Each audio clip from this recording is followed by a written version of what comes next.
Hello, everyone. Today I want to talk about what happened yesterday all over social media as well, having to do with Will Smith and Chris Rock.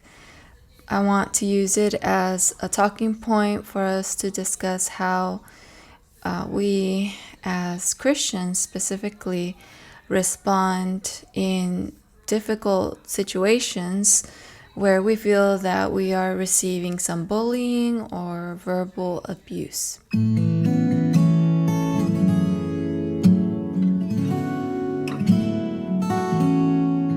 If you are new here, I would really appreciate it if you subscribed to my channel. I like to make videos about how we're learning to follow Jesus in an everyday kind of way and exploring what that looks like in different areas of our life. And today I want to just explain to you very briefly, if you're not aware of what happened. There was this awards show. Chris Rock was making some jokes. He is praying that Will Smith wins. Like, please, Lord. And he made one in particular about Will Smith's wife, Jada. Jada, I love you. G.I. Jane 2, can't wait to see it. All right?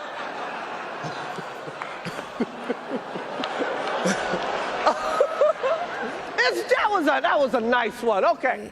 He targeted her hair and I think her dress. He commented on her bald head, and at first a lot of people laughed. Jada seemed like she was bothered by it, and although Will Smith laughed in the beginning, next thing we saw was, I'm out here. Richard. Oh, wow. Wow. Will Smith just smacked the shit out of me. He walked up to Chris Rock. I think Chris was not knowing what to expect exactly, but he got slapped by Will Smith, and then Will Smith continued saying something. Keep my wife's name out your mouth. Wow, dude. Yes. It was a G.I. Jane joke. Keep my wife's name out your mouth. I'm going to, okay? Okay. That was a greatest night in the history of television. Okay. Something with profanity, but to the effect of, don't talk about my wife. Keep my wife out of your mouth, your lips, your words. And I want to discuss a little bit more about that throughout the video, but that's pretty much the extent that I want to talk about this topic, especially because we really don't know what's going on, and I don't want to come across as someone that is just overstating their case when it comes to these people, which I don't know personally, or I don't know what's going on in their life, and I don't really feel like commenting on what they have shared publicly about their own personal issues. Although I will go into a little bit about some things, but I'll try not to as much as possible. I really want to start by asking you, can you think of a time when you were in a difficult situation and you felt really angry? Maybe first you felt really hurt, then you felt really angry, and then you felt so that's my question to you. Can you put yourself in that situation again? If something has happened to you, or if nothing has happened like that to you before, can you kind of try to consider what you might be feeling like, what you might have done, in a situation like that. Maybe not even necessarily the situation that Will Smith and Jada Smith found themselves in, but think about it in your own situation, in your own family, in your own like professional life or friends, things like that. So I think that there is this moment where we are mistreated, we are belittled, we know, hey, like something's off, right? Sometimes it could be really subtle. It could be like continuous, where it continues to happen throughout the years. Someone continues to make you feel like you're an idiot for saying something, or they could belittle your appearances. I do want to say that's huge for women in particular. For women, there's so much comparison, so much pressure, so many messages coming from the world. And I do think that it gets mixed up with our identity as females, maybe even our confidence, our self-worth. There's like this pressure to look beautiful and to do all the makeup, to do all the hair style, to spend on a luxurious, very expensive dress. And then not to mention, like, it's extremely hurtful to be insulted, especially if you have an insecurity or something that you have no control over, for example, having to do with your appearances, with Jada's health condition, where whatever she's going through, apparently it causes her to lose hair. Sometimes we're a little too quick to judge celebrities, and we just think, oh, they're, they tend to push the limits a lot of the time with appearance-wise as well.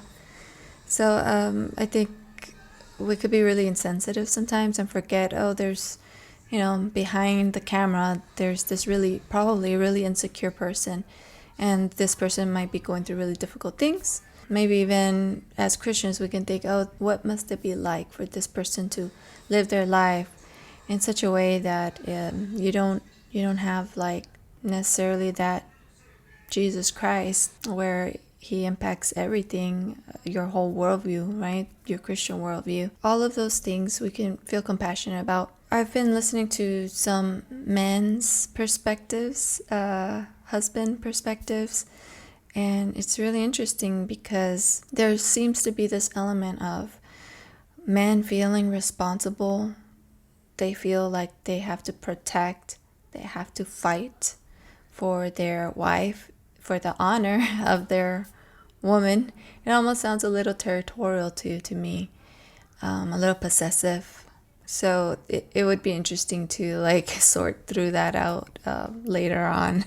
I can imagine it's a different experience when it comes to anger. I'm guessing it has to do with like the way God made us, with different types of hormones, different types of physique elements like extra strength physically. And my guess is that contributes a lot to how men respond in a situation where, first of all, they feel like they're the protectors. And then second of all, they feel, how do I protect my wife? What do I have to offer? Especially if it's another man that's coming after you or after your wife, you respond with your strength, right? And I think that's what happened in that situation. It's a strength that men have, but it's also their weakness. There's a Bible verse in Proverbs 16:32 that says, "He who is slow to anger is better than the mighty, and he who rules his spirit is better than he who takes a city." And throughout the Bible, we learn that God is slow to anger. So this is a quality that I think is a good example for all of us, because this is a temptation for women as well. But in this situation, we can see that there was a choice. There was a choice of, what do I do with my feelings? Maybe as a man, there's this component of feeling helpless. There's someone in a power situation, right? Someone with the microphone. He has control over the situation.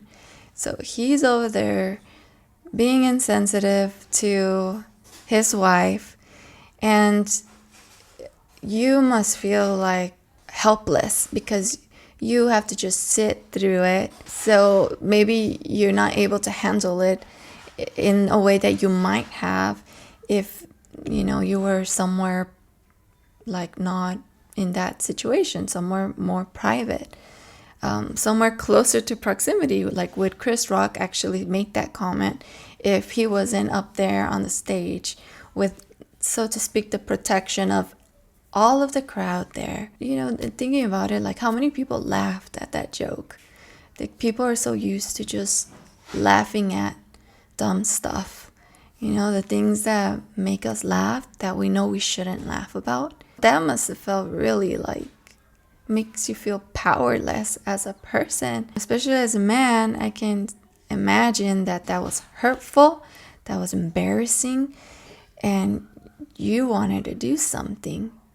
But in our anger, I think it's something that scientists or psychologists have proven, that when we're in such an anger, like, this part of our brain, like, is not even capable of thinking clearly in that situation. So that's why it's important to, like, take a deep breath, take a moment to let those feelings just go down, because in that moment, you are going to want to do and say so many things that you think are going to feel really good in that situation. But like, once you sleep the night of and you wake up, you probably would think, yeah, that would have been a bad idea. So you don't want to react. I mean, literally every moment that you probably regret in your life was a situation where you didn't take a moment and instead you acted on those first desires that your flesh, your anger was pushing you towards.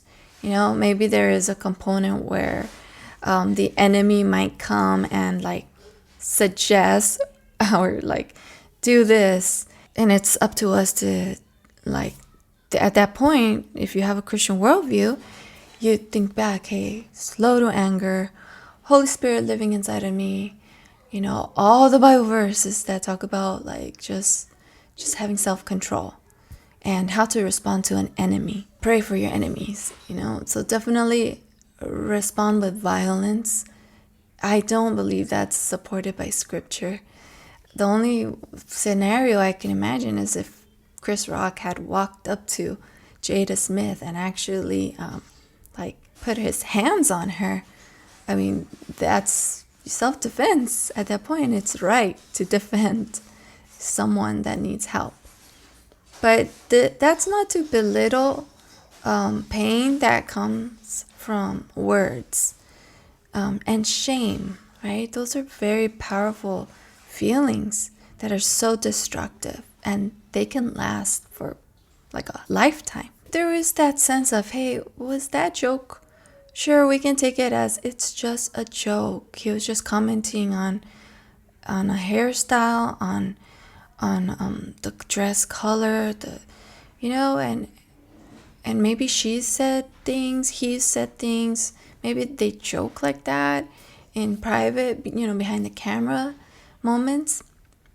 But still, there is this element where you can tell, hey, I don't want to be the butt of the joke. And there is this sense of we need to be more humane with other people. So in that situation, I mean, there are so many other options, right, that he could have done. Can you imagine the scenario where he would not have responded that way? Instead, maybe he would have held her hand. Maybe he would have, like, nodded his head. Maybe he would have just said, stop, okay? Maybe even loudly, hey, you need to stop, Or maybe when he would have won his award, taken that opportunity and said,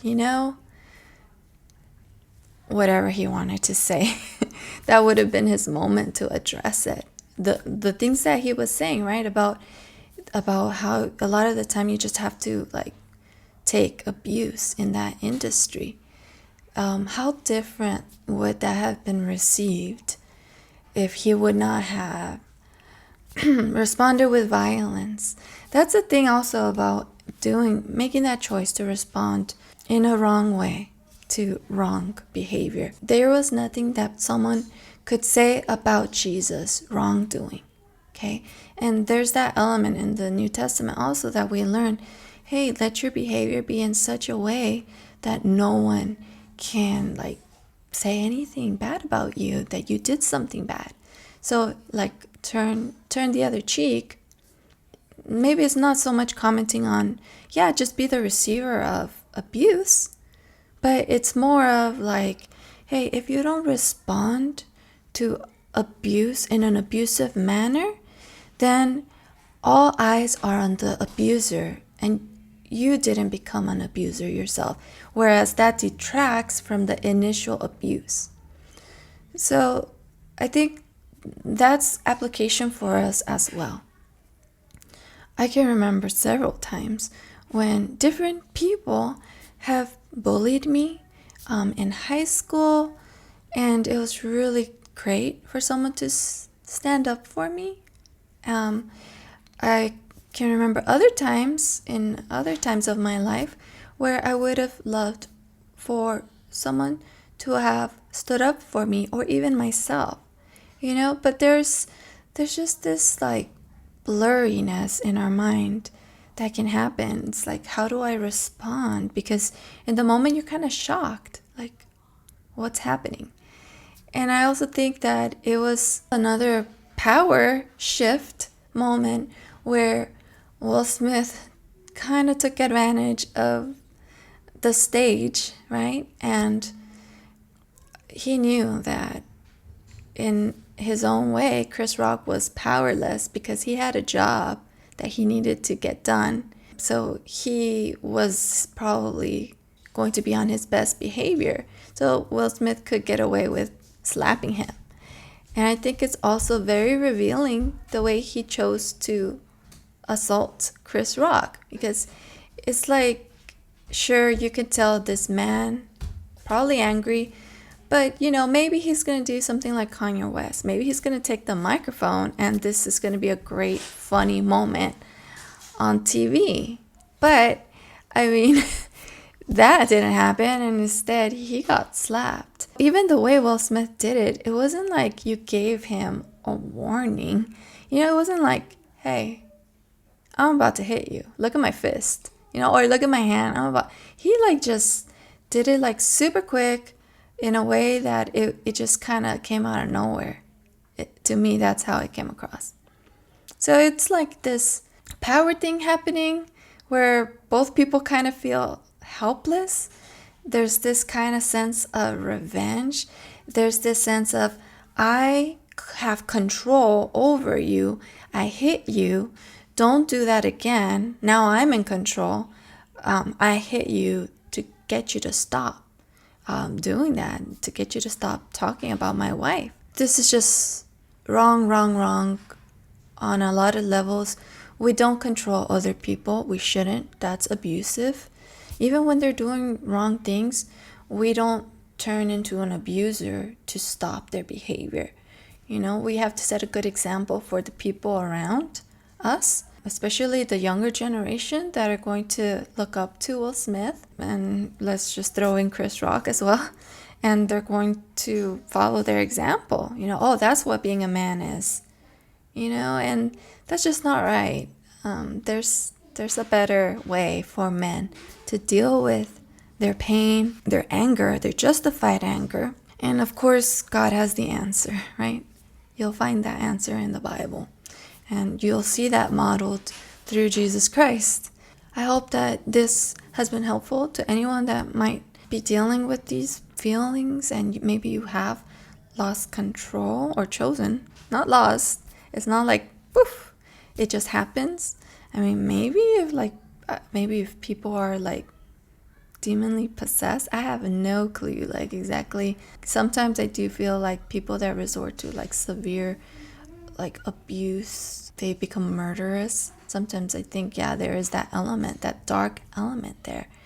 But I mean, for the most part, even in that situation, I'm sure there is this element of where we choose, and we do have this moment after our actions where we just know, did something wrong. I have to, I have to be introspective and do better. In situations where it's just so absurd behavior that it's so out of place, sometimes that's like a red flag that someone is just, there's just too much happening in their life and they just could not handle it anymore. And unfortunately, sometimes we choose to, take it out on the person that we feel like, you're not going to take it out on someone bigger and stronger than you, right? I mean, I think as Christians, whenever we see things like that, I think we should pray for people. So I would say, hey, pray for Will Smith, for his family, for Chris Rock. It's just not realistic in real life for us to respond that way with violence. There was one time when I was pregnant with our first child, and we were like exiting the mall, and there was a young man that he could care less that I was walking near him. He walked and bumped my shoulder, and my baby's here. I was pretty pregnant at that point. My husband, out of nowhere, super protective, right? I think there's something to that also when your wife is pregnant. I think that it does something to men, and he was very protective of me and baby.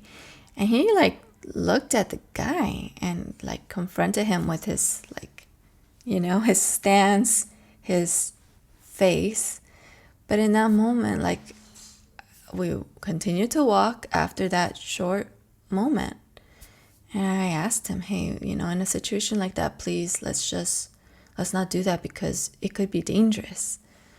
You just kind of have to let it go, is what I've learned in being a woman and growing up in a bad neighborhood. You just don't make things out of there's justified reasons to be upset. But first is safety. You don't know if someone is going to react, pulling out a gun, a knife, a fight. You just don't want to go there. And so I do think that part of being human is exercising self-control. We're not animalistic. God has given us the capacity to think through things carefully and think about what could happen if I decide to do this. And please, men, do not feel like you have to be violent to protect your woman. There are so many ways that you can stand up for your wife, and speaking out is huge. It's way more impactful than people imagine, especially when pretty much in every movie, a lot of TV shows, it's romanticized that the man hits the guy that was rude to the wife, and whoa, that guy is super masculine. Or even there's certain scenes where the women slap the man because he was being so rude. Okay, in real life, you can go to jail for things like that. You end up with a permanent record. People could lose their kids if they resort to behavior like that. You just keep your hands to yourself. And, take that anger, take those hurt feelings to God and seek wisdom about how to handle it, so also you don't feel powerless, right? And at the end of the day, who cares what Chris Rock thinks? I'm pretty sure everyone will say Jada Smith looked beautiful, and we're all proud of you for being confident, and just embracing your condition when it comes to your hair. And everyone could pretty much agree that was very insensitive.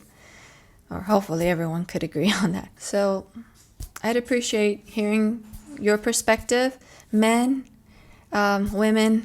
It's really interesting to learn from what you share. So please make sure to leave your comments below, and if you liked this video and you want more people to see it, make sure to press that like button as well. I'll see you on the next video, guys. Bye.